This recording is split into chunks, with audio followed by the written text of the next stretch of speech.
not make the American legends or American religions apply to the world. And if he's great for the art first, showing that what he was black. I think everybody's back in.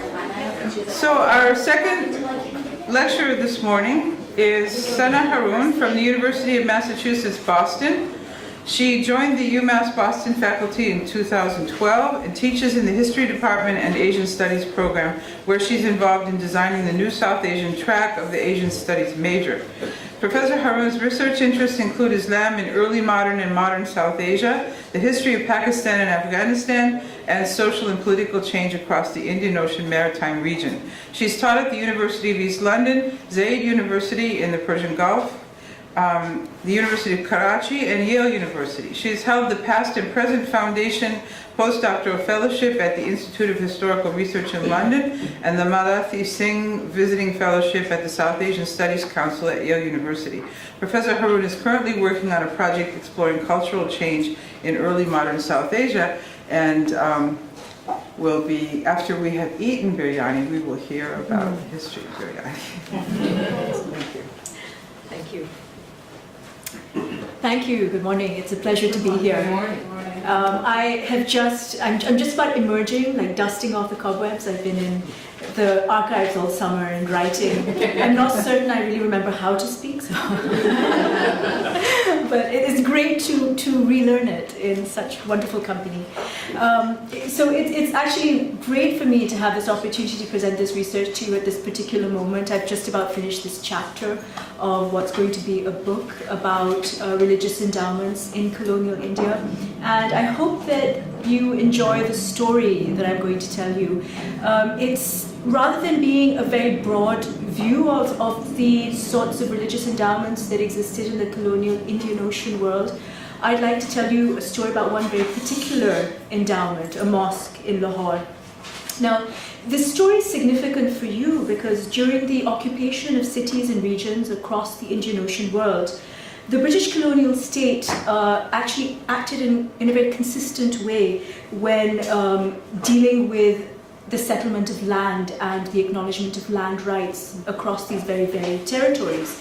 In every place that the colonial state, the British occupied, they received testimony of land use and land rights, documentation or local oral testimony of who owned which piece of land. And for the most part, they confirmed land holdings without wanting to disrupt things too much. So if you owned a house down the road, that house was still going to be yours when the British took over. And they did this in order to ensure a smooth transition in the collection of revenues in law and in politics. Now, this was not problematic as far as proprietary land rights were concerned, so your personal properties. Nor was it problematic as far as clearly public spaces were concerned, so roads or dams or monuments, certain monuments, or palaces or forts. All of those became the property, so to speak, of the state very clearly, and the British state assumed full financial responsibility and managerial responsibility for those features of the built environment. But as far as religious endowments were concerned, a very particular set of problems came up. Now, for the most part, religious endowments were the property of states preceding the British colonial state. The property insofar that states, kings, governments, local notables took financial and managerial responsibility for those buildings. And what is more, they allowed and supported and guaranteed access to those buildings to whichever peoples had rights to that access. And in the pre-colonial period, that's a problematic concept, but I'll leave it and we can come back to it in conversation if that's of interest to you. The colonial state didn't want to take responsibility with these religious buildings. There were too many of them, they were expensive, and the use of these buildings derived from cosmologies and practices that the British weren't very comfortable with. And so they excluded these buildings from the framework of governance on the basis of the cost of maintenance and left these buildings in the charge of custodians and classified them as religious or charitable endowments. And these buildings were buildings like mosques, shrines, graves, sometimes graveyards, temples, stupas. It varied and it depended what area and what culture they were dealing with. Now, social uses of these sites across the Indian Ocean world came to be governed under laws that were derived from, and they were governed under codes of laws that were derived from both religious law and doctrine and from local legal precedents. Now, that meant that across the Indian Ocean world, there were very different laws that guaranteed the rights of, say, Muslims to their mosque in Mauritius, as opposed to Muslims to their mosques in Burma. And that problem presents very interesting complications and historical sort of stories that I deal with in other parts of the book that I'm working on. What I'd like to talk about today is another problematic aspect of this approach in dealing with religious endowments, and that was that religious and customary laws in colonial North India, so in any one place in the Indian Ocean, religious and customary laws determine different rights of access to places of worship for different religious groups. That meant a Hindu's right to worship in a temple was based on different legal precedents than a Muslim's right to worship in a mosque. For the most part, this system still worked, and it worked because there were very few crossovers. A Muslim was not generally going to go and try and worship in a temple, and nor was a Hindu going to try and worship in a mosque. So for the most part, the fact that the laws governing the rights of Hindus and Muslims and Sikhs, and other religious groups, the fact that these laws were different didn't present too many complications. But in cases where religious buildings had at some point been adapted from the use of one group to the use of another group, that did present problems. Now that may seem like an odd and bizarre occurrence, but in fact it's not. The adaptation of religious buildings to new religious uses is a very common theme in history. And I don't know if any of you study medieval or early modern English history, but there's a wonderful book by somebody called Alexandra Walsham called The Reformation of the Landscape, which looks at the way in which the Reformation changed the uses of pre-Reformation holy sites, such as springs or shrines, or sites that were used in different ways prior to the Reformation. And so that book suggests that the adaptation of uses of religious sites is actually not so very uncommon. And in India, it actually wasn't uncommon at all. Religious change is a constant feature of the history of India. But where that religious change had happened, and there were competing claims to a religious site, colonial law was somewhat flummoxed in how to deal with this. That problem is what I refer to as being a fault line in the colonial public, because the religious practices of people are part of their daily social and their public lives. Law tried very much to differentiate the practice of worship from the identity and the day-to-day activities of colonial subjects, but it was hard to leave a problem unresolved for people who live in very close proximity with one another. So in this story, and to illustrate this problem, I'm going to tell you the story of the incorporation of one particular religious site. It's called the Shaheed Ganj, as a religious endowment in colonial North India.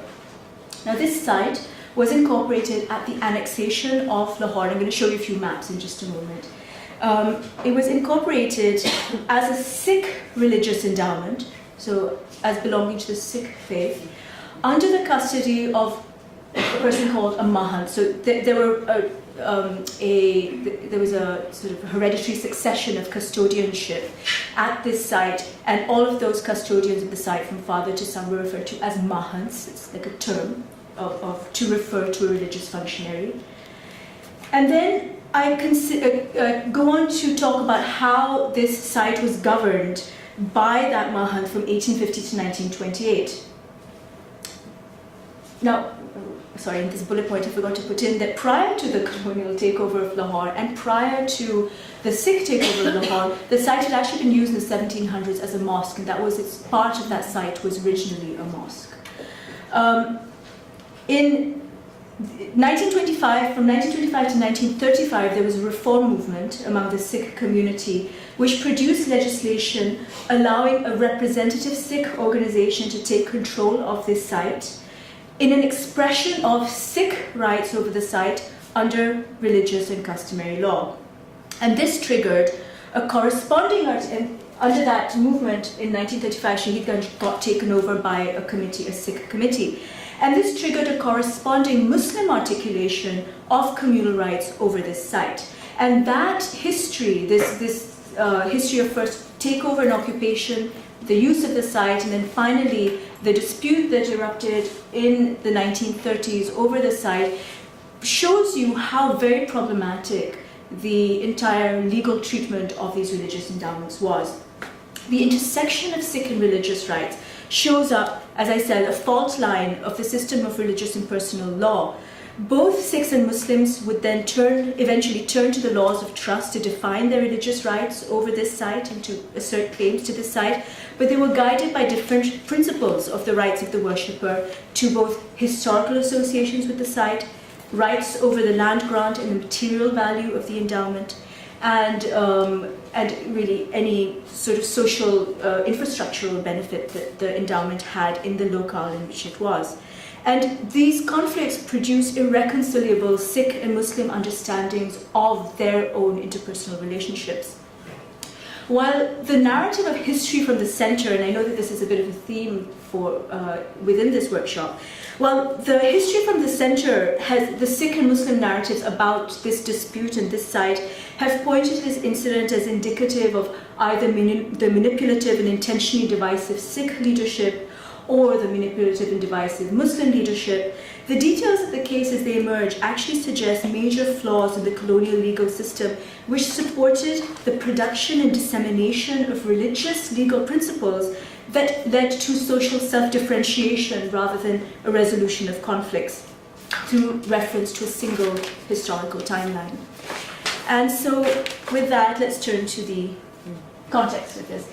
I should have a pointer. Do you happen to have a pointer? I actually No? don't. Okay, I'm going to use my fingers. Actually, no, I could have started. This dispute took place in Lahore, which is nowadays right on the border of India and Pakistan, in a province called the Punjab. In 1850, and sorry, let me just show you what this looks like today. This is an ArcGIS map of this location. I hope you can see some of the detail, but the site that we're talking about is actually divided into two halves. The arrow points to the two halves. And the lower arrow is actually pointing to, the white spot you can see from that lower arrow is the big religious building that's currently on this site. The site is extremely important. This is a centre of urban Lahore. You can see it's right by the railway tracks. It's by one of the major railway depots. And so part of the background of this story also is urban change in colonial Lahore and the value of urban land in this space. And I won't talk much about it, but you can keep that in your minds as providing the context of some of the disputes that arose between Sikhs and Muslims over this site. Now in 1850, the colonial state recognized the rights of a Sikh religious functionary, a Mahant, over large tracts of revenue land in Lahore and in the rural surrounds of the city. So not just this, but more land, including these two plots. This land grant included the land around the Shahidganj in this area, which is called the Naulakha Bazaar area. And it also included rural land much further away towards Amritsar, so what's now on the Indian side of the border. A Muslim hereditary custodian of the mosque that was on this site at the time of the colonial takeover challenged the Mahant's claim to the grant, presenting his own historic rights over this site as preceding and qualifying Jeevan Singh's claims. Now, the Shahidganj site, as it was called, was part of what was originally a Muslim endowment created in 1721. It had included a mosque, 7 shops, a well, a pakka well, so a bricked well, trees, orchards and fruit-bearing trees, a hammam, so a bathhouse, and a few other open plots of land. And it abutted a Sufi shrine which had been created about 100 years prior to that, which was called the Shrine of Hazrat Shah Kaku. A northwestern portion of the site, known as Chowk Nakhas, and it's just about where the upper arrow is, had been used as a public execution square under the Muslim rule of Lahore in the 1700s, and had been used to execute Sikh mercenaries and petty, not exactly warlords, but Sikh intruders into the city and bandits during the Muslim rule in Lahore. Now, sometime around 1799, Lahore was taken over by the Sikhs under the very incredible and creative leadership of somebody called Ranjit Singh. And at that time, a monument to the Sikh martyrs was built at that square. The mosque had stopped being used between about 1799 and 1830 as Sikh rule became more entrenched in the area. And somewhere around this site, Sikh Mahants, serving concoctions of pepper and sukha or bhang, it's an intoxicant made of cannabis, took up residence at this site. Among them were Jagga Singh and Jeevan Singh, and it's that last name Jeevan Singh, which I'll also show you in a moment, but that's the one I want you to remember. They were small landholders in the area, and as I said, they had started using this site for their own religious practices. Somewhere in this area, Jeevan Singh and Jagga Singh possessed a plot of land of 9 bighs, that's actually a few acres of land, it's very large. And the younger son, Jeevan Singh, had been recognized by the ruler of Lahore for his religious leadership and his religious practices, and had been awarded a revenue estate further away from here in a more rural area. And that revenue estate was intended to pay for the cost of the bhang and the sukha produced at this site. So pay for the cost of religious practice at this site, and as far as I can tell, also pay for the cost of the maintenance of that shrine that had been built at that corner, Chowk Nakhas. This recognition of Sikh religious practitioners at the site had elevated their use of land and other buildings which actually belonged to both the mosque endowment and the Sufi shrine. The mosque site, the Sikh monument, and many adjacent lands were appropriated and adapted to religious and personal uses by these Sikhs.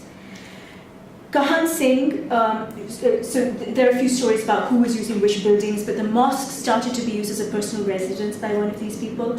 Shops were given out to members of the family to use and to operate to generate an income. And these practices, which were not entirely documented practices of land rights, remember the land grants were actually elsewhere in the area, became very certain and indisputable claims of the Sikhs over this site. Now, during the establishment of the colonial administrative presence in Lahore, the British took over Lahore in 1849. The Punjab administration was largely inclined, as they were in many other parts of the Indian Ocean world, to confirm these, as I said, existing land rights and land occupation in order to prevent opposition to their rule. And so they confirmed Jeevan Singh's land rights, not only his documented land rights, which were actually supported by grants, sanats, actually written grants and documentation of land, but they also confirmed his asserted right to this area, although there was actually no documentation governing his right over this area. But it was clear that the Sikh state had acknowledged and affirmed the use of this site by the Sikh Mahants. Colonial treatment of Jeevan Singh and Jagga Singh fit a pattern of political patronage of religious figures of its immediate antecedent, in this case, the Sikh state, based on documentation of claims to the Shahid Ganj site. And this principle is fairly widely established in historical writing about South Asia and other parts of the Indian Ocean world, that the colonial state tended to do this. But alongside that understanding that the colonial state did in fact confirm land grants, we can qualify slightly to say that we can qualify a historical understanding of these policies with the knowledge that Jeevan Singh's land grant under the British actually exceeded his documented land rights under the Sikh state.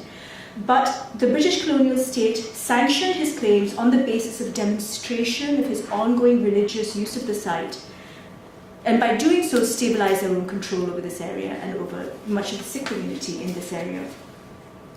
The Muslim hereditary custodian of the mosque that had existed up until and had been used as a mosque up until the 1830s, or at least 1836, challenged Jeevan Singh's land grant in 1853 and presented his own rights as custodian over the mosque, both hereditary and customary rights, and moral rights to serve the interests of Muslims in the Naulakha area as taking precedence over Jeevan Singh's rights of custodianship. And he did this by producing the documentation of the original land grant for the mosque and the shrine, which still existed and were in safe custody of the still existent hereditary custodians of the site.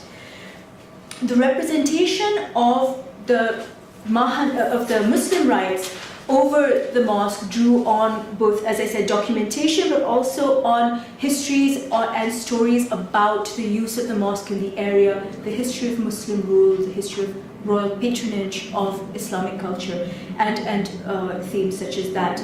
But the claim of the Muslim custodian was, of course, dismissed.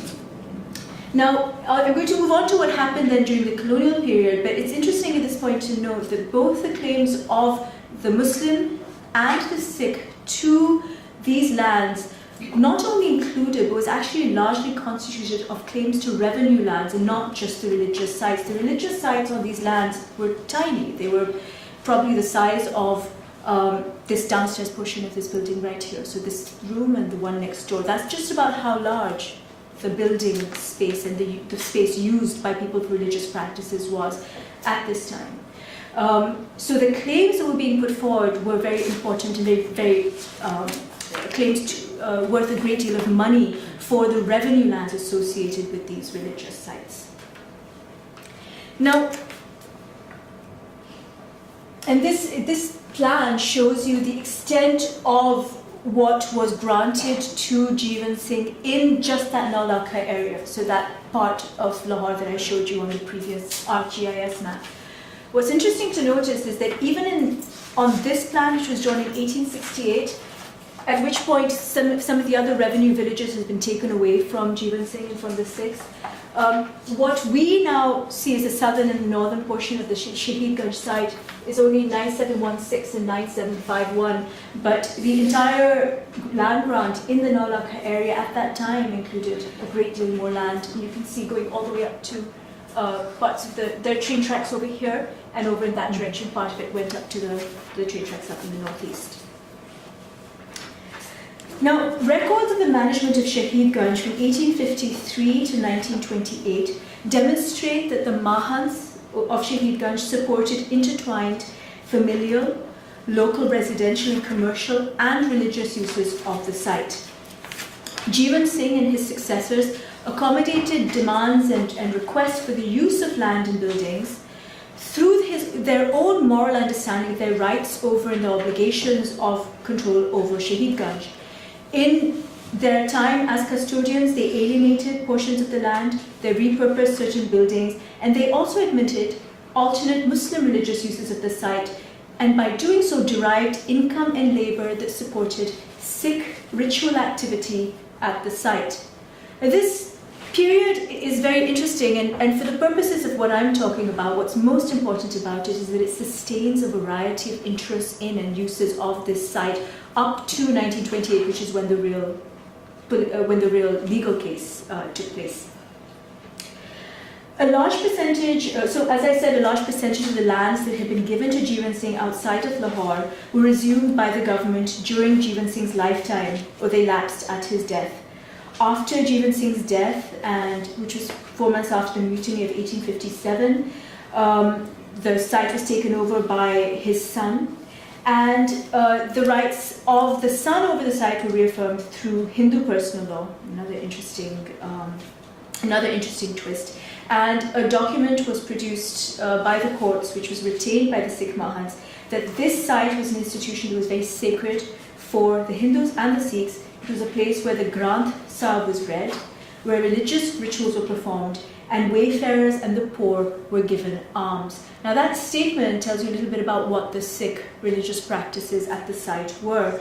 The Granth Sahib is the Sikh religious text. It is It is a partly poetic compilation. It was compiled over time, and it's a very important. It's the central pivot of Sikh religious practice. Religious rituals that were performed were most likely performed up here at this corner, which says Shahid Banga. That's where the shrine was, the shrine that was at Chowk Nakhas. And some of the religious practices at that site included lighting of candles by devotees, pilgrimage and worship, and recitation of prayers at that site. So commemoration of the history of Sikh martyrdom in Lahore. The use of the mosque in this period is most interesting. For religious purposes, part of the mosque was used for the Granth Sahib, for the recitation of the Granth, and another part of it was used as a free house where food was cooked and distributed to wayfarers or the poor. Now, while religious practices here were extremely important and continued to support the use of these lands by the Mahants and the rights of the Mahants over these lands, the majority of the site was actually used to shape an income flow. Gunderson built 7 shops, and actually here's this. I'm going to come back to these later, but these are 2 plans of the site which were drawn up in 1928 and 1929. I'm going to come back to these in just a moment, but let's look at a close-up of the northern part of the north of this, the lower part, and the south of the southern part of this, the other part of the site.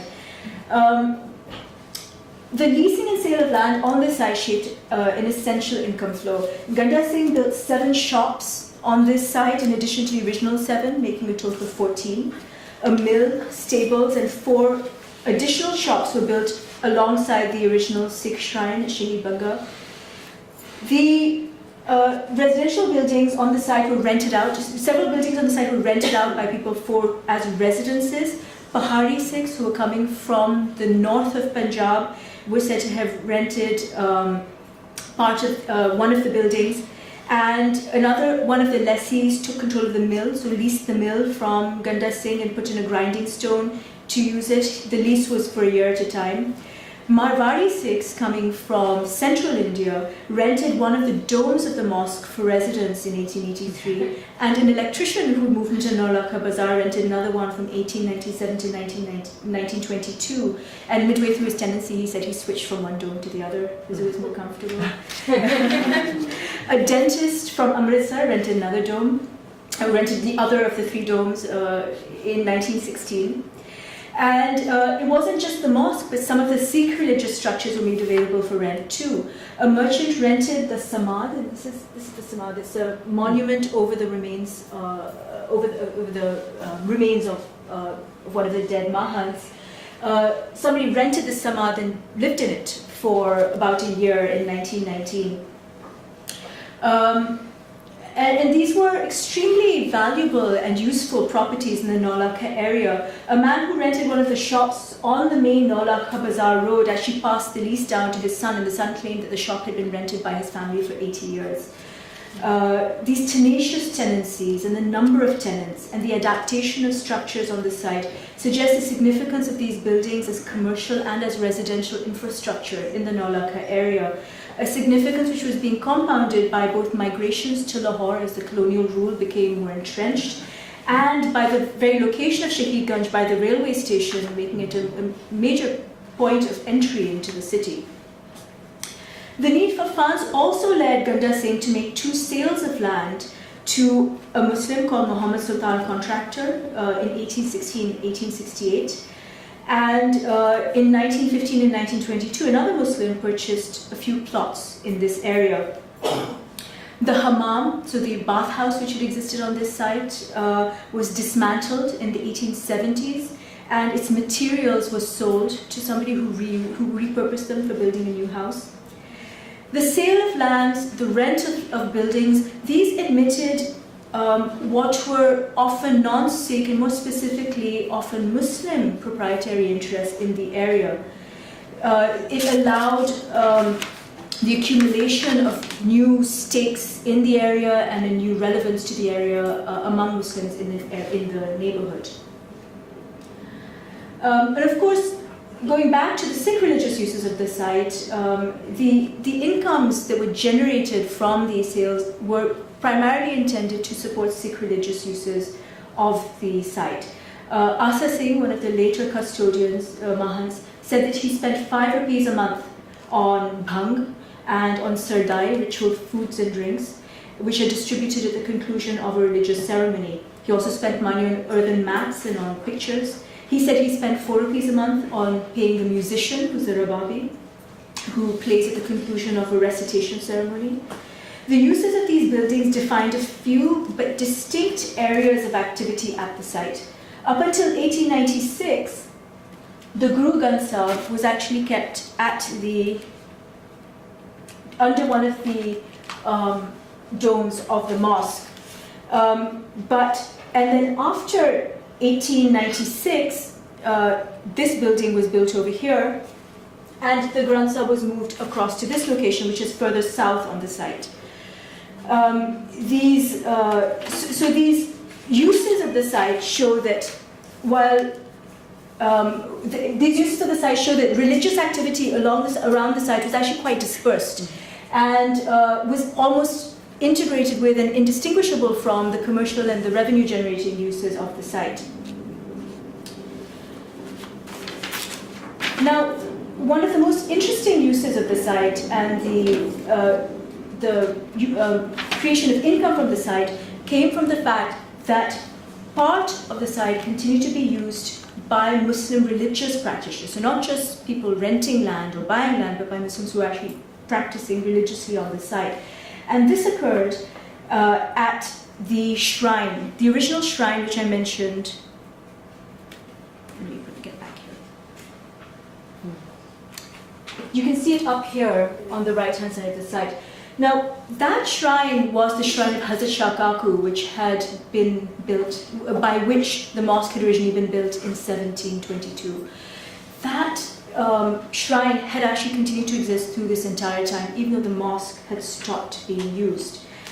In 1884, a local revenue commissioner visited the site at the request of some local Muslims and reported that, yes, indeed, beside the site, under the houses, there are 4 or 5 bees of vacant site that are attached to the mosque, and alongside that is a khanqah, a religious place of worship of some Mohammedan holy man. And therein, Muhammad Bakhsh and others belonging to the Khoja community, residents of Kashmiri Bazaar, which is a little further from here, they burn a lamp and they do sweepings on Thursdays. This was still going on all the way up until 1884. The continued Muslim uses of the site had actually been based in tenancy agreements between the Muslim shrines keeper and the Sikh Mahants at Shahid Ganj. First, Jivan Singh had leased land to the people using this shrine, and then Ganda Singh had leased a well to the custodians of the shrine. While the Sikh Mahants had been entered as owners of the entire site in the British colonial revenue records, that actually disguised the fact that they continued to operate as landlords to Muslim religious practitioners.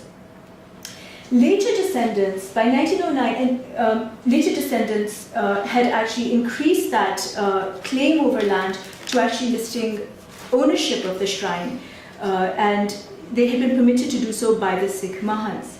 Now, the fact of continued religious use by Muslims of this site through to 1920 is indicative of the fact that there was some conversation, some understanding between the Sikhs which drew on the historic uses of the site and the history of local religious practice in the Naulakha area. Muhammad Bakhsh, who was mentioned in the British Revenue Commissioner's report in 1884, witnessed the will of one of the Sikh Mahants, demonstrating that he was not only a tenant but an important man of consequence in the area, and his consequence was admitted on an equal footing by the Mahants. New patterns of political thought also supported thinking about shared use of the site. In 1919, the Punjab government declared a martial law. This was at the height of the nationalist mobilization. And a Sikh political volunteer, who was at that time renting the Samad of Jivan Singh, was living in there, invited Muslim committee members to stay here at the Shahid Ganj with him before accompanying him to a political rally further away. and he encouraged them to go and pray in the mosque, which was, the building of course was still there. At this time, there were many people talking about the importance of shared uses of religious buildings. The Badshahi Mosque, which is one of the most important mosques in the city, was opened up for a debate between Sikhs, Hindus and Muslims to talk about ways of being involved in political activism and anti-colonialism.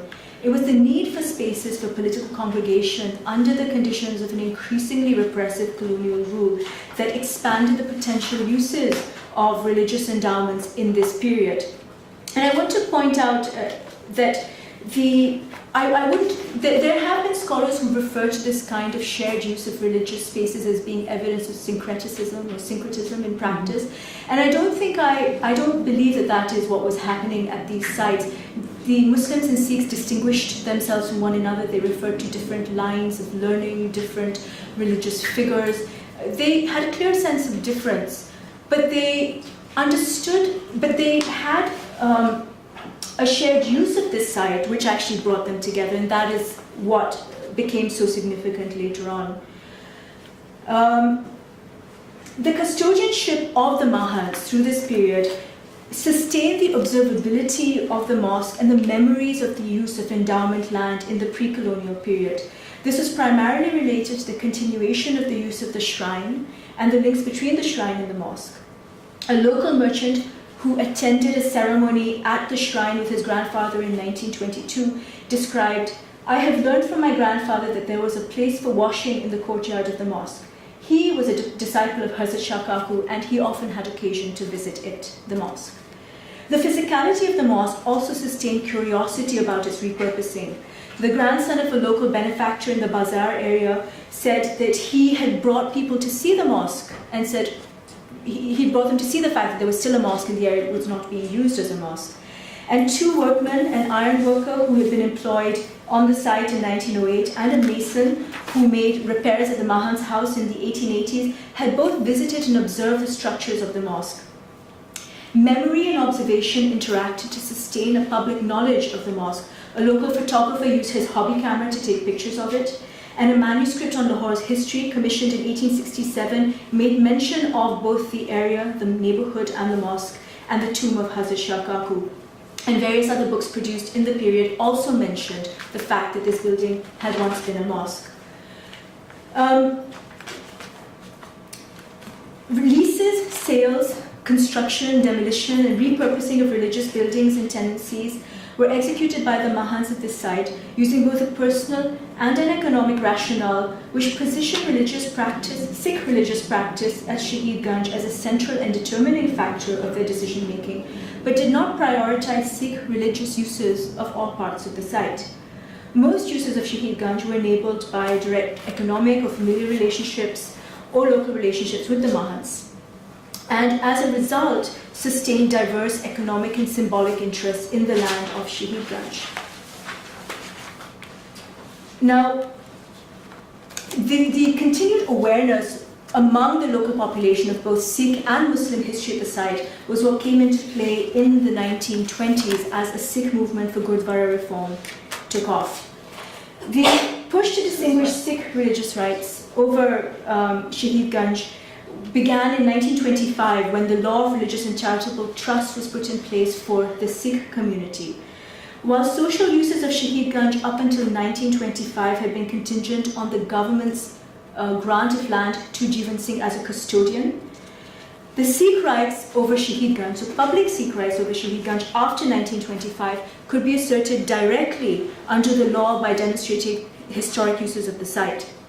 A committee called the SGPC for short, which managed a temple in Amritsar, claimed the management of the Shahid Ganj site on this basis, claiming its incomes and lands and its historic association on behalf of the Sikhs. And when it did this, it abrogated all of the commercial leases on the land and all Muslim uses of the site.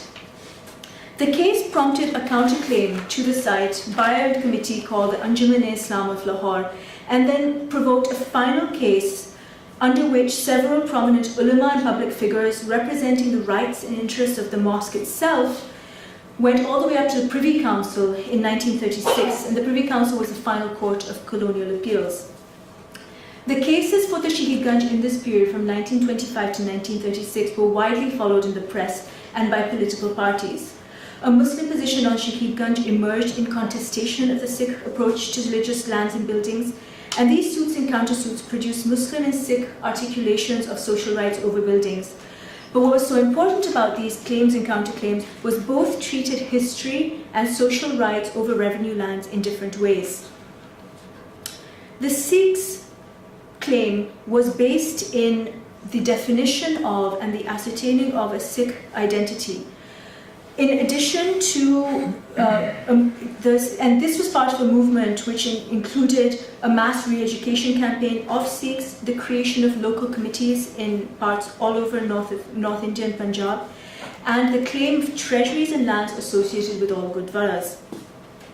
These resources and histories together constituted the Sikh identity, and the Sikh identity constituted a claim on the lands and buildings. So the claim to religious buildings was caught up with the very definition of the Sikh identity and the creation of the Sikh identity in this period in a symbiotic relationship.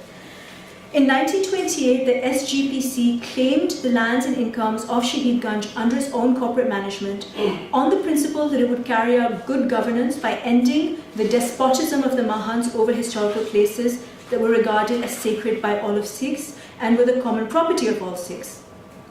Sikh rights to the site were extrapolated from the documentation of the grant to Jagga Singh and the inquiry into the title and rights to the plots which had occurred over time up until 1928. And it was at this time that this plan was drawn up to describe what it was that was the actual extent of Shahid Ganj.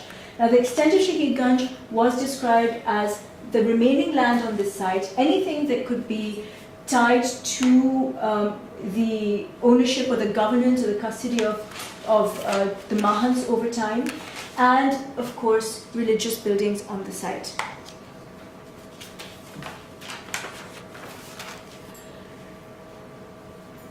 Both the history of the land grant and the history of Sikh uses of the site grounded the SGPC's claim to Shahid Ganj. This evidence had to be presented to the colonial courts, and and in this process, and as this evidence was being created and consolidated and presented, it began to anchor a Sikh memory of oppression and marginalization in the Punjab and the creation of the Sikh Empire. This was a critical component. These principles were critical components of the emerging Sikh identity. The pivotal importance of this evidence in establishing the SGP's rights to the site led the committee to dispute the prior Muslim history on the site. The committee pointed to a small building on the southern part of the site as having been raised by the Shri Guru Singh Sahaba. They described the mosque as a mosque-shaped structure raised in 1750 over the dead bodies of Sikhs who had been executed by Afghan rulers in Lahore. So they started conflating the history of different buildings on the site to produce a single narrative of Sikh rights over the site. The SGPC, on this basis, took over the site in March 1935, and as soon as they took over control of the site, first the mosque and then the shrine were demolished, and so there was no observable trace left of them. And it was at this point that a popular Muslim position on Shahid Ganj emerged for the first time in response to the Gurdwara reform movement. Now, this brings us to an incredibly important part about the Muslim claims to the site. When the Muslim claim to the site was reasserted in 1936, colonial law had not actually produced a historic and an associated basis for Muslim rights of worship. Muslim rights of worship, Muslim rights over mosques were grounded only in the right of worship. That was a single claim that a Muslim could assert over a mosque. And that right of worship had in fact been lost a very long time ago. Right of worship at the mosque had been abrogated in the 1830s. And so the colonial courts decided they were unable to reaffirm and to reinstate Muslim rights over the mosque. This limitation of colonial law made it impossible for the Muslims to come into the debate on the same grounds, in fact, the Sikhs did, that this was a large value of land in the middle of urban Lahore. It was important infrastructure, it had important local uses, it provided residential and commercial spaces, and it actually sustained a cosmology and an understanding of place and divinity that, as for Muslims, as much as it did for Sikhs in the Naulaka area. Yet none of those claims were admissible on the basis of Muslim personal law.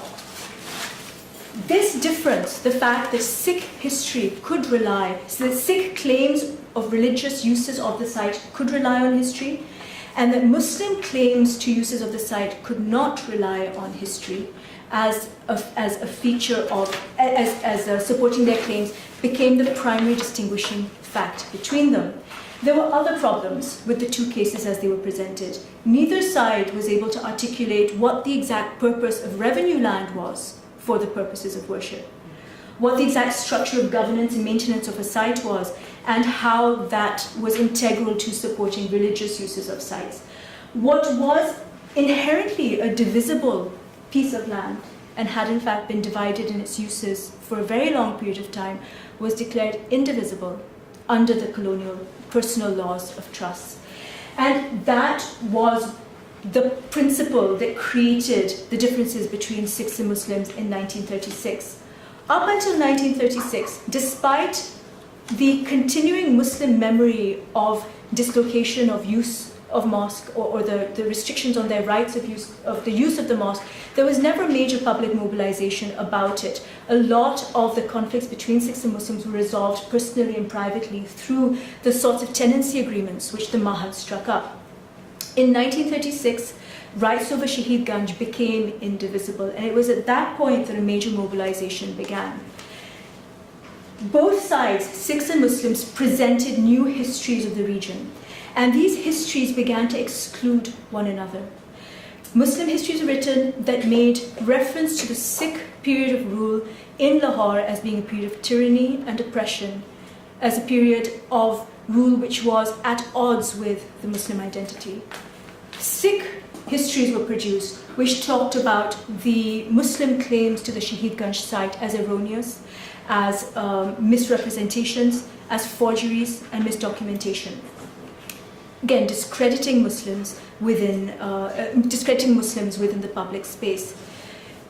The myth that Shahid Ganj and Muslim and Sikh difference was a history of difference that went all the way back to and has persisted from 1850, began to be perpetuated in this period. It prolonged the idea of conflict, it prolonged the notion of social conflict all the way back to the moment of occupation, when in fact it was in 1936 the conflict actually began. This story of the Shahid Ganj, which had been this one-time Muslim endowment and then was confirmed to the Sikh Mahant, relies on an understanding of both uses of endowments as religious land, as infrastructure in neighborhoods, and their governance under colonial law as two separate realities. And that latter reality, the governance of the use of religious endowments under colonial law, actually is not a reflection, in this context, is not so much a reflection of religious use of the site as it ended up being the beginning of a new period of social differentiation. It ended up producing histories and strategies of self-differentiation. It's for this reason that I refer to the colonial laws of trust in North India as being and creating a fault line in the colonial public. The uses of history by both groups, Sikhs and Muslims, made it impossible to resolve claims over what was inherently a shared space, influenced by interlocking patterns of local land use and association. By admitting representations of history on different grounds and representations of rights on different grounds, the colonial state marked the beginnings of and allowed the beginnings of what ended up being a very violent period of social and political fragmentation in the Punjab.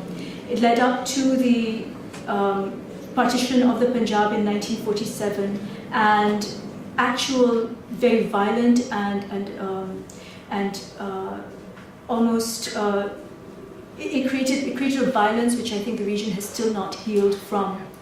And it appears from this history that rather than it being something very old and very long-standing, something which created almost immediately prior to the partition of the Punjab.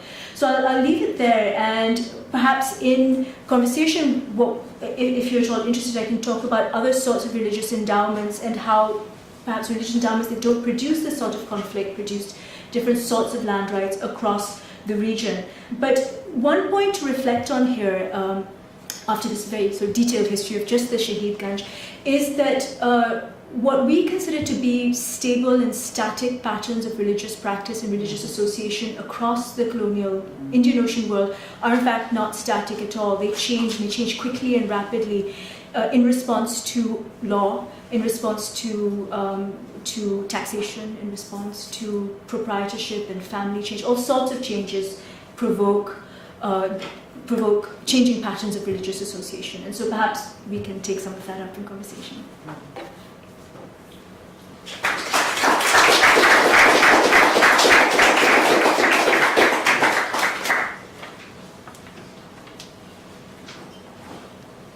I'm curious, the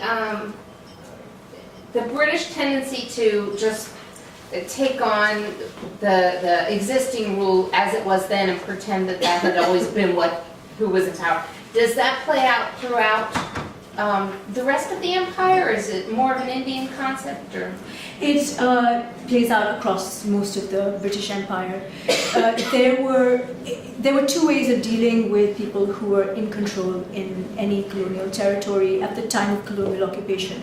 One was to treat them as the enemy if they had taken up arms against the colonizer, or they had not come in and done a salam or submitted for patronage. Mm-hmm. Then they would be dispossessed of their lands if they weren't already dead. They would be imprisoned or marginalized socially. So that was one way of dealing with them, but that tended to be the minority. By the time of occupation, other than ruling families, most people had usually acquiesced to colonial rule prior to the actual settlement of revenues, or they had at least made amends with the colonial state. And so it was, in most places, I can't think of a single one where that was not the case. Okay. I know if there are Africanists in the room, they may know more about the African situations, but I believe it was very similar in all colonial territories. And I know I talked to my students about as the empire came in, where it was convenient, they would play local leaders against each other. Does that come in the religious conflict as well? It does in some cases. The British in the Punjab were not inclined to want a lot of conflict between people. They tried to assuage the worries of one community or one person of consequence by, as opposed to another, either through mediating discussions or by giving people land grants maybe further away. Okay. There were ways in which the British tried to deal with competing interests in particular areas. In this particular case, because the dispossession of land had happened at least 20 or 30 years prior to occupation, it was not, the Muslims of the area were not of enough consequence to really command the British attention. Had the dispossession happened immediately prior to the British takeover, it would have been of greater concern. I have a kind of related question. One of the tropes is sort of about visual evidence. One of the tropes of Orientalist painting in the late 19th century is, decayed structures, particularly mosques and one thing and another, just general buildings. And of course, these were maintained under the rights of religious endowments. And so the other side of it is sort of the plundering of the decoration because of the legal fluctuations or the legal changes in how these buildings were done. So I don't think it's coincidental that the period of colonial rule, and even in Egypt, say under Muhammad Ali, the charitable endowment funds were being, taken over they were appropriated by the state and distributed as they liked. So when you see these decayed structures, it's like 50 to 60 years of not having anyone be able to maintain them. I wonder if you've run across anything about that. That's exactly right. And in fact, the Badshahi Mosque in Lahore, which was the imperial mosque, lost all its revenue lands in takeover, and they were not returned. It was very common for the British to take away revenue lands, and that was what was happening to Shirganj over time. A lot of its revenue lands were taken away. And in place of that, they tended to encourage local notables to set up committees which would raise charity as contributions for the maintenance of these monuments, some of them very magnificent. There was definitely an effort to support rethinking the nature of religious endowment lands, but it was not fully carried through because committees were only set up for very few mosques across colonial India, and most mosque patrons ended up building in different ways rather than having revenue lands which could be differentiated from the mosque itself. Many would build two-story structures where the bottom story was at road level and would have shops in it, and they could be rented out, and the mosque was in the upper story, so that the revenue generating capacity of the mosque was not taken away from it. But this was, obviously you couldn't do that with the older buildings, with these monuments. You couldn't actually redesign them in that manner. So this very trope of decay that the Orientalist painters are showing is reflecting a hidden, economic and legal limbo in which these structures were found. That's really, and that's yet you think of it as sort of symbolic of the decline of the, from the golden age and stuff like that. Absolutely. Plus the plunder that was happening. They were taking tiles and wooden carvings and all kinds of things, carting them off to either antiquities dealers or museums or, that's or right. things And like many that. of them were adapted and became houses for colonial officers. Some mosques just disappeared. They were never reclaimed or returned to use as mosques. Others. So it's really interesting for students to think about, okay, here's this painting, here's this trope that's going on, but what's the situation? The New That's York very Times just had a huge article, 2 Sundays ago, about an Indian art dealer who was arrested for selling largely Hindu religious artifacts because of the fact that these buildings had fallen, into situations where they could not necessarily or were not necessarily policed by the state. And I actually said it to myself that I wanted to use with my students that would be a really good support for this. I think it was 2 Sundays ago. Did anybody else read that?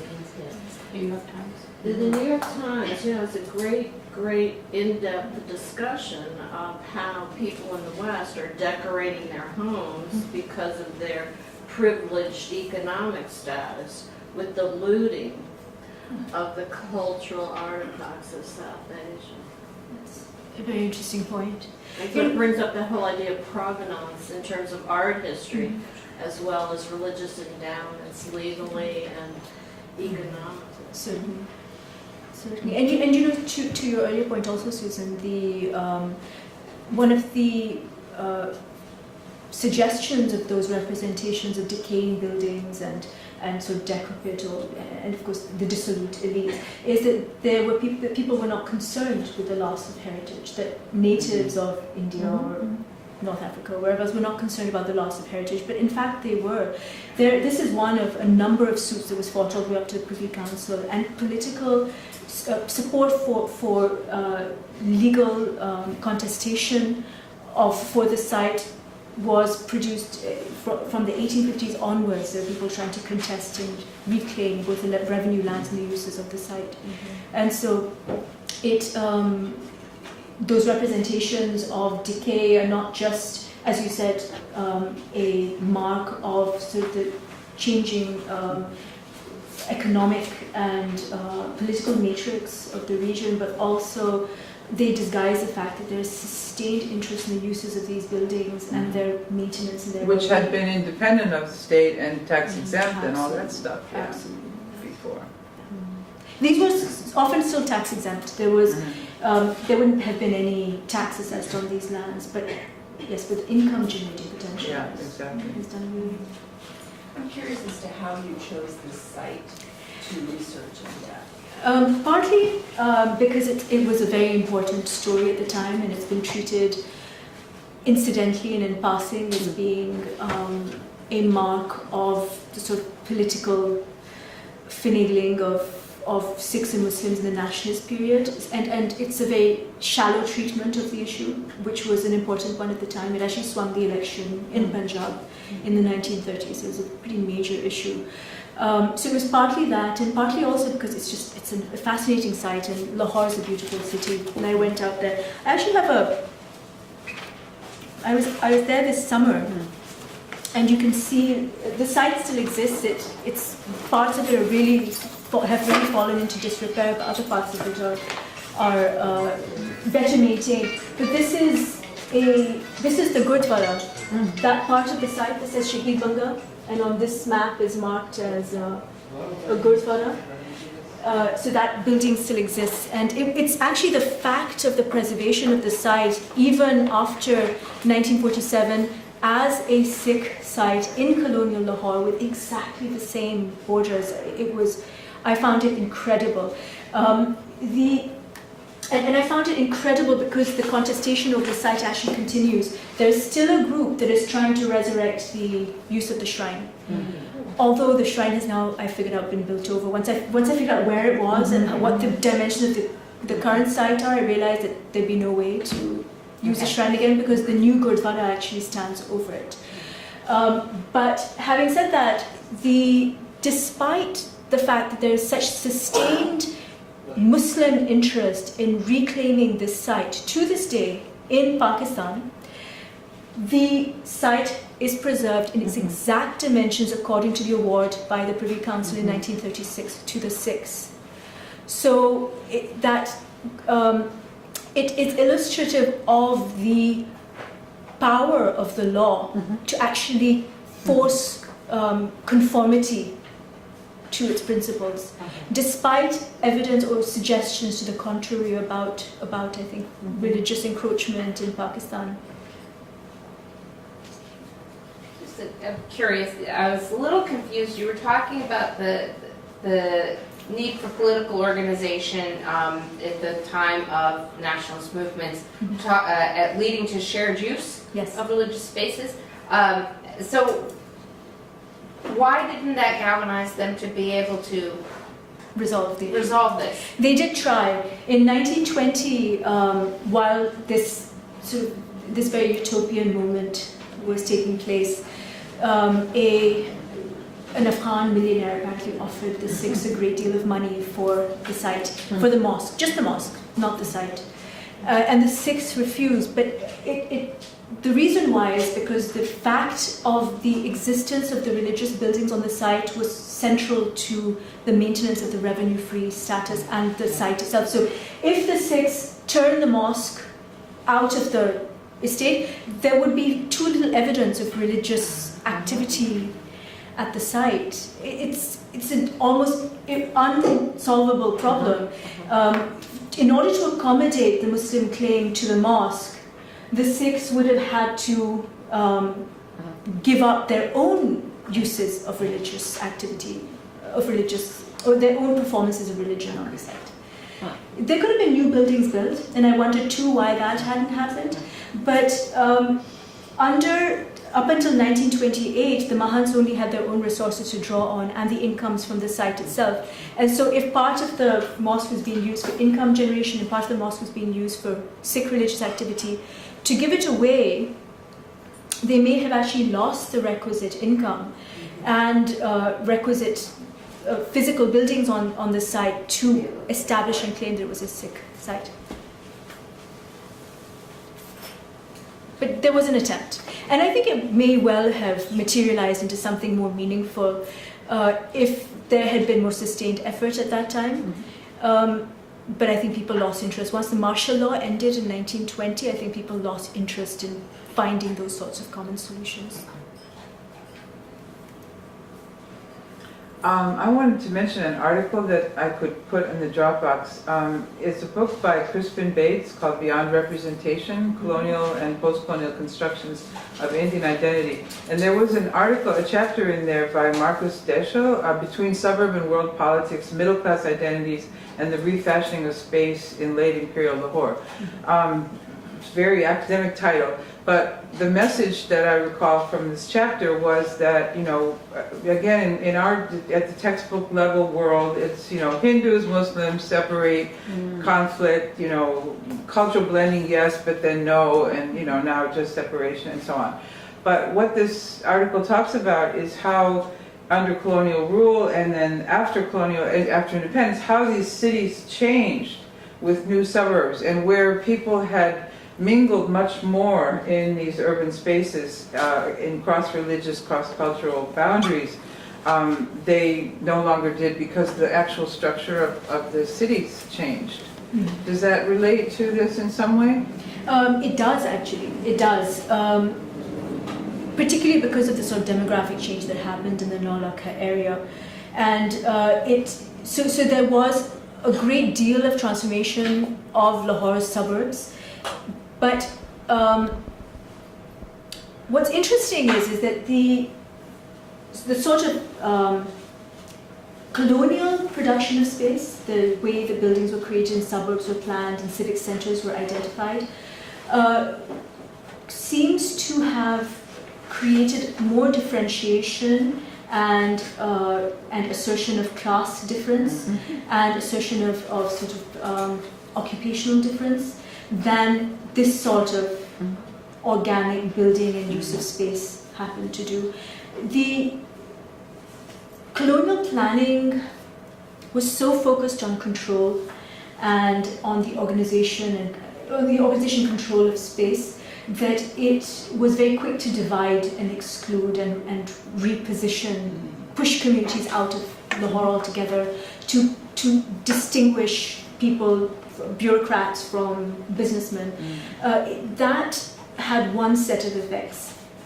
This kind of building, and of course you saw from that first map, this is a significant amount of space in a very tightly, densely packed urban area.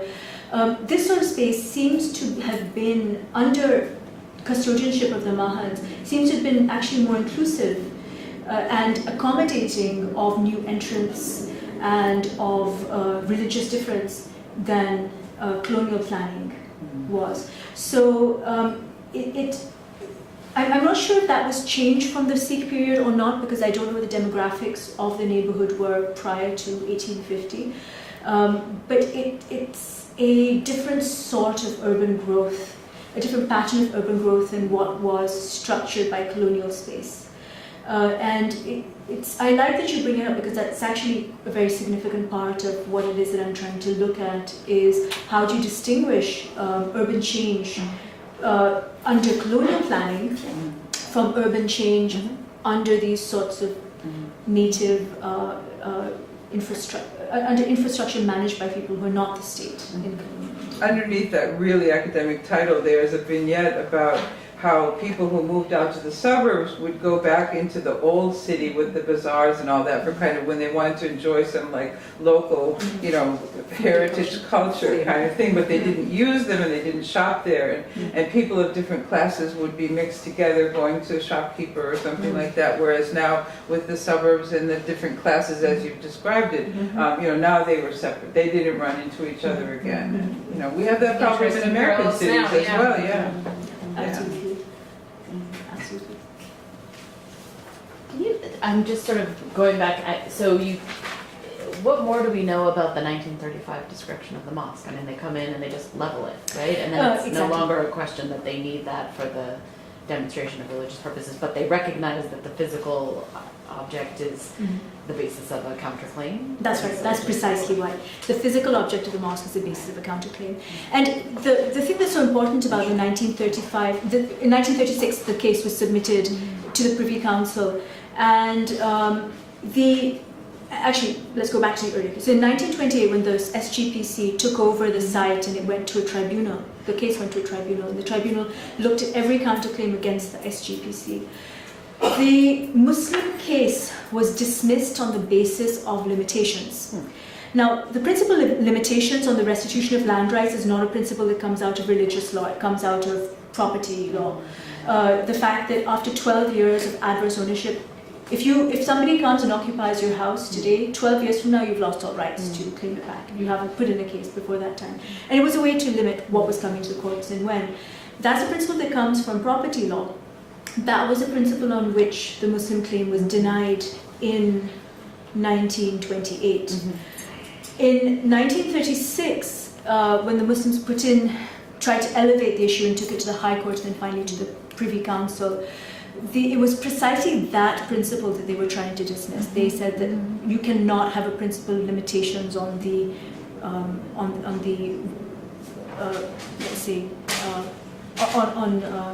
reaffirming or granting back rights of worship. Rights of worship cannot be mitigated. They exist essentially, and so the claim rested on the fact of the mosque not just being property, but being a juristic subject in its own right. So in 1936, the petitioner in the case to the Supreme Court was the mosque. And so it was gone. And so in 1936, the case is to reinstitute, for the mosque to be reinstituted. The mosque is petitioning the court itself, saying, I need to be rebuilt. It was a bizarre sort of legal legal complexity that was used in order to reinstitute the case, but it brought to the fore the issue that brought forth the Muslim case, which is that history, the fact of the creation of the mosque, cannot be mitigated and it needs to be resurrected. But the Sikh case relied on the fact that historic change has happened and the mosque is no longer a mosque. And those two positions simply couldn't be resolved because history worked in different ways for both cases. One case did not admit historic change, the Muslim case did not admit historic change at all, and the Sikh case did not admit the precedence of the prior history. And so while both histories technically could have admitted each other, they didn't. And that is what becomes so problematic about the case. And it was why the Sikhs had knocked down the mosque and the shrine at the moment that the SGPC took over the site. The reason why they didn't need the mosque anymore at that point was because, yes, they had been awarded the entire site and now they were free to repurpose a number of the buildings. They immediately built several new buildings to the north of this site. So this was already here, but there were two more samans built here, further north. And on the south part of the site, here, so this is what the site looked like according to the SGPC in 1928. There was a gurdwara here. There were these samans over here. But as I said, people were living in them and they were surrounded by, there was a workshop built over here, a car workshop.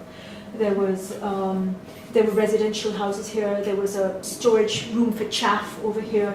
There was still a working mill up over there. This was a carpet warehouse. There were a lot of buildings on the site, and so they quickly knocked down and repurposed several of these buildings, built a much bigger gurdwara on this part of the site, and built new religious monuments on that northern part of the site also to reassert the Sikh religious uses of the site.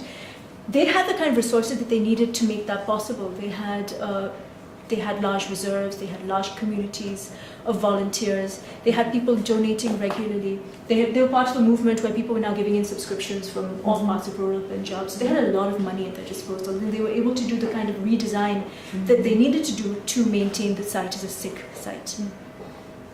Did the British take over a lot of religious sites and then reassign them to whoever they wanted to? Is that standard practice? No, so it wasn't exactly standard practice. The British took over some buildings and used them as residences. So there were a few there were several actually in North India, and several in the Punjab also that were used as houses. The British said that it was because they had already been being used as houses during the Sikh period, so the story of Lease is not unusual here.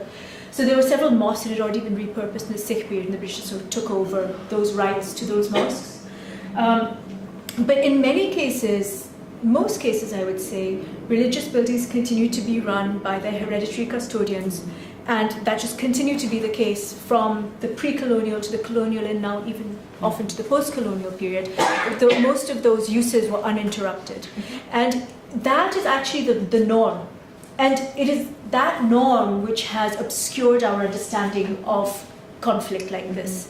Because the norm is actually even and peaceful and functional, where you have donors and people who give charity to the upkeep and maintenance of mosques and temples and gurdwaras.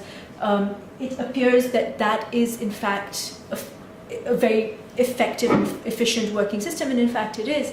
But where you have complexities of any sort, like at this site, the absolute inability to resolve the problem is suggestive of sort of almost maniacal tendencies and activity and illogical behavior. I mean, a lot of what was presented in these cases was completely illogical in the sort of legalese that was used and the priorities that were put forward.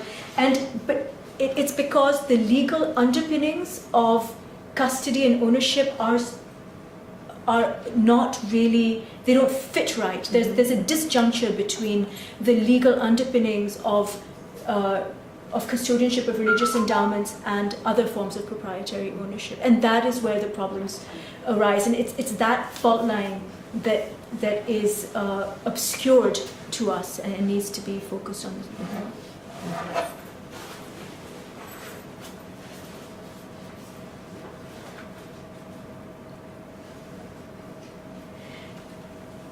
How we're doing for time? That was about the food. So we have a little bit more time. It's on campus.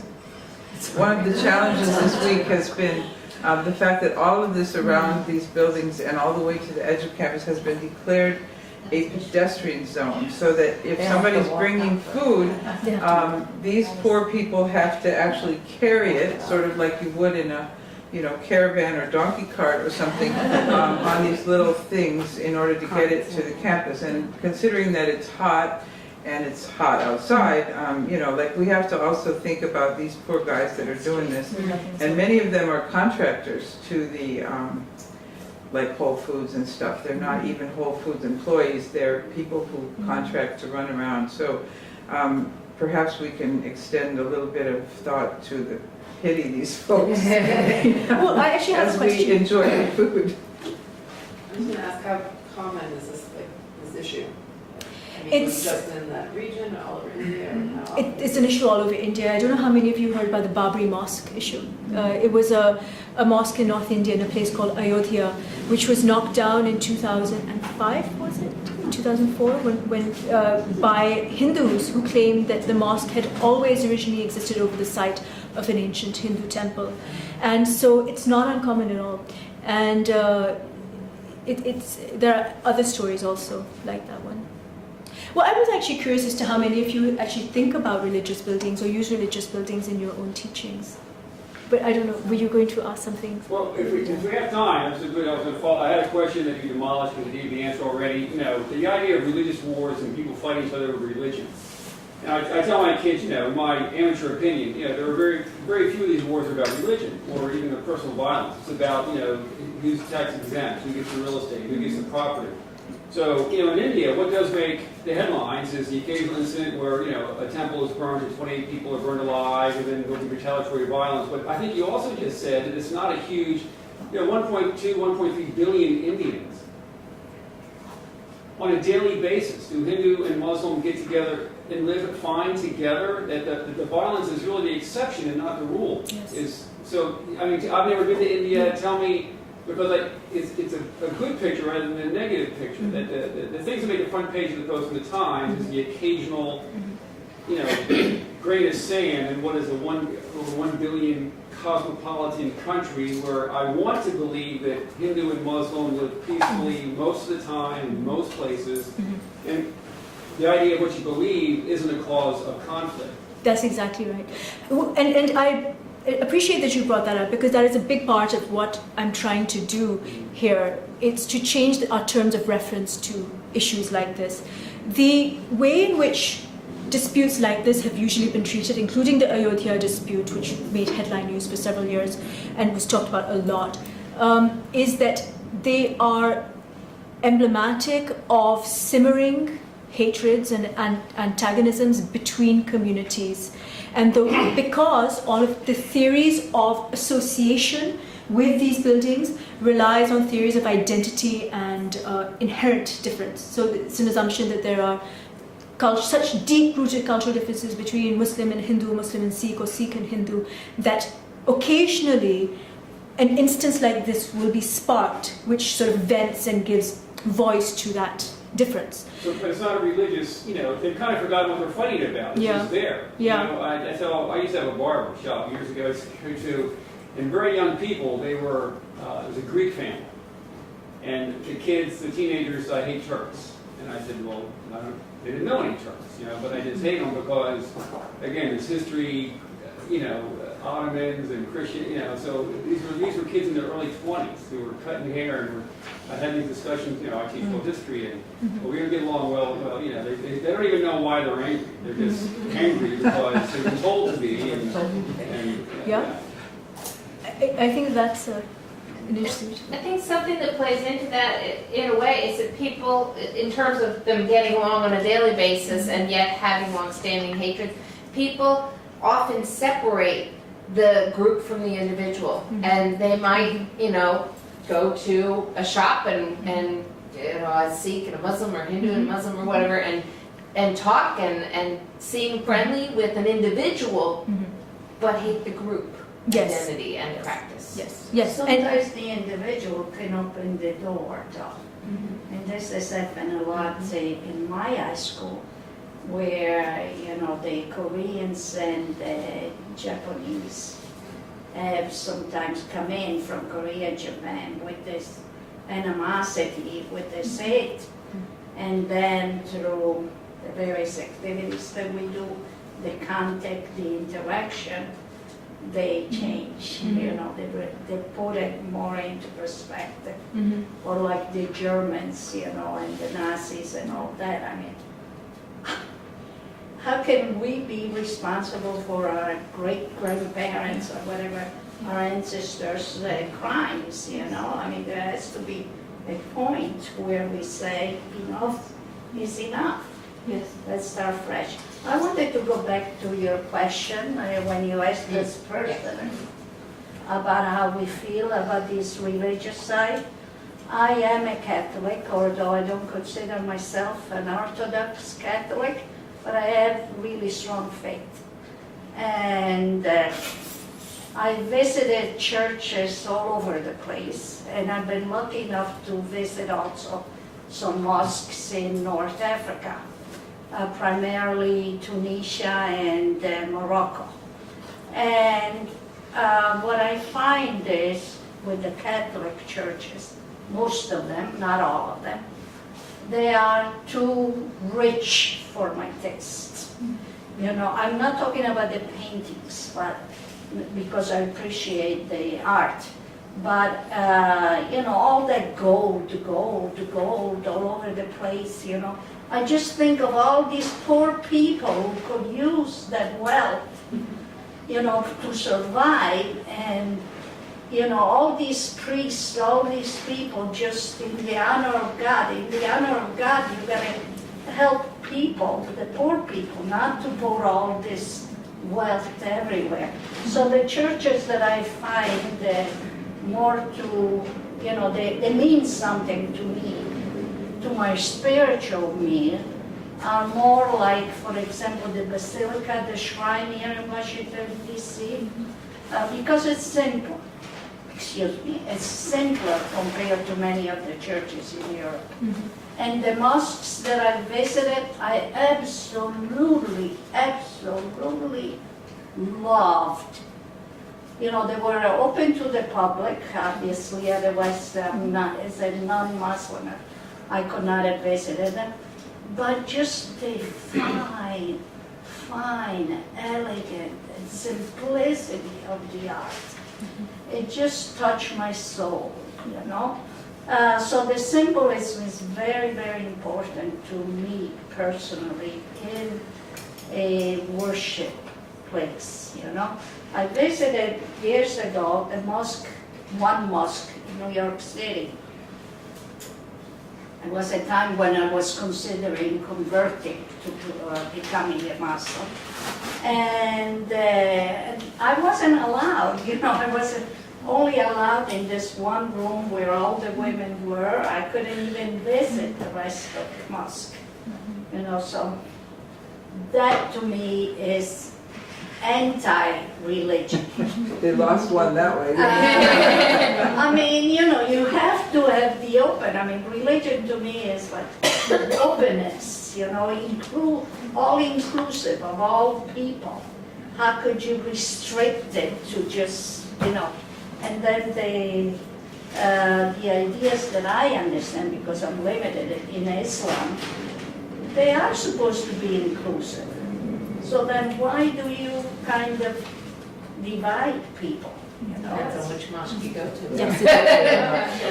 I think what you're saying There's really, some that are open. there are. really? There's different levels. I mean, I'm Catholic too, I'm not Muslim, but there are from teaching about Islam, there are different, it's almost like Judaism with levels of orthodoxy in their practice.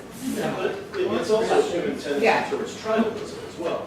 Every religion has an element that will try to define itself by saying you are not this because you don't do things the exact same way we do them. It's not just Islam. There are sects within Catholicism that do it. There are non-Catholic Christian groups that say you're not really a Christian if you don't do it this way. If you genuflect and make the sign of the cross, you're not really a Christian. I think human beings, as long as we've had ways to differentiate ourselves from each other, we've embraced them to define ourselves by saying what we are not and who is not us. That's why I cannot be an Orthodox guy. But that can fit into how you teach sacred space, and that sort of thing. We've been talking about syncretism in the past few days, and one of the real oddities of American mosque architecture, which is a hybrid brand new thing, right, is the adoption, for some odd reason, of the balconies that were characteristic of synagogues, with the gallery for women on another level. And they've started doing that for American mosques, at least during the heyday, which was like the 80s and especially the 90s, when a lot of these mosques were built. And I'm like, what? Why are balconies? Like if you go to Indonesia or some other places, it's just a little low partition which actually reserves the space for women more than it partitions them off. If you go here to Darul Hijra, for example, in Falls Church, you'll see this is a separate room and the women are off here, often somewhat less commodious, shall we say, even though the kids are in there, so it's like twice as many people. And then you go to, say, Adams Center, where it's, also open more like the Indonesian models that I've seen. So but the thing with the galleries is just weird. Do you teach sacred space? It's in different contexts. I used to teach a comparative religions class, and there we would always talk about the various places people worshipped and the use of it, and how a mosque was structured and those sorts of things. In comparative religions class, we talked a lot about that. Teaching world history right now, and we talk about some specific buildings. Talk about the Taj Mahal. We talk about the Hagia Sophia. And then in the context of the Protestant Reformation, the changes in the church, we talk, those sorts of things I talk about. I think there was a question. So usually when there's violence or riots or anything going on, obviously lives are at stake, but also buildings. People tend to burn them down or something. So I was just wondering, in India or wherever, if one group doesn't get their say or what they want, is there like a fear of they're just gonna burn it all down, or what happens there? Like, is it safe if they don't get it, or? Most of these have ended badly. So the two major issues, Shahid Ganj and much later the Babri Mosque, were both torn down. But I don't think there have been that many that have gotten so violent. I can't think of. There are others that were just resolved peacefully through law. People were antagonistic and not happy about it, but they moved on. maybe the distinction to be made is which ones got picked up by political groups and upheld as being major local issues and which ones didn't. And I think that's where the defining line is how much do the disputes end up playing into a very contemporary politics of something else. So yeah, I think that is where the dividing line is. Because, now that I think about it, I keep coming across stories, cases which were just resolved quietly, went away. Maybe people didn't agree with the outcomes, but there certainly wasn't a mob gathering outside to do something about it. Have you also come across cases where people are able to share the space? These few that I've talked about. So in Shahidganj, and I was very surprised to learn it when I was doing this research, the space was shared. There were Muslims coming onto the site in that 1919 to 20 period. This shrine stayed in use all those years. The Badshahi Mosque, the Imperial Mosque in Lahore, was used. Shrines have historically always been shared spaces in colonial South Asia because they are saint worship rather than doctrinally ordained practices. So they have much more room for accommodating a variety of worshippers.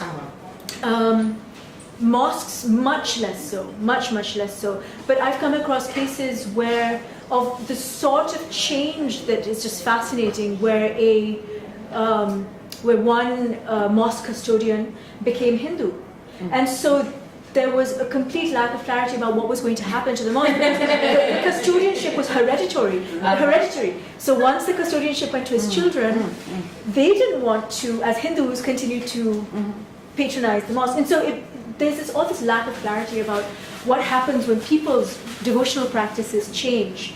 And that, in a sense, creates a sharing of its own. There are always shared uses of water sources, aesthetics. We don't really acknowledge that these are part of sacred spaces too, but even the outward aesthetic nature of a mosque or a temple is a shared aesthetic within that neighborhood, and people certainly accept and acknowledge those shared aesthetics. It's a landmark. If nothing else, you're going to say, turn right at the mosque and get to my house, and that's exactly what people do even today. The shrine today, the Gurdwara in Lahore, is used by Hindus and Sikhs. Of course, there's not a very clear distinction between Hinduism and Sikhism in the first place. And as one of our speakers today said, what is Hinduism really anyway? Anyway.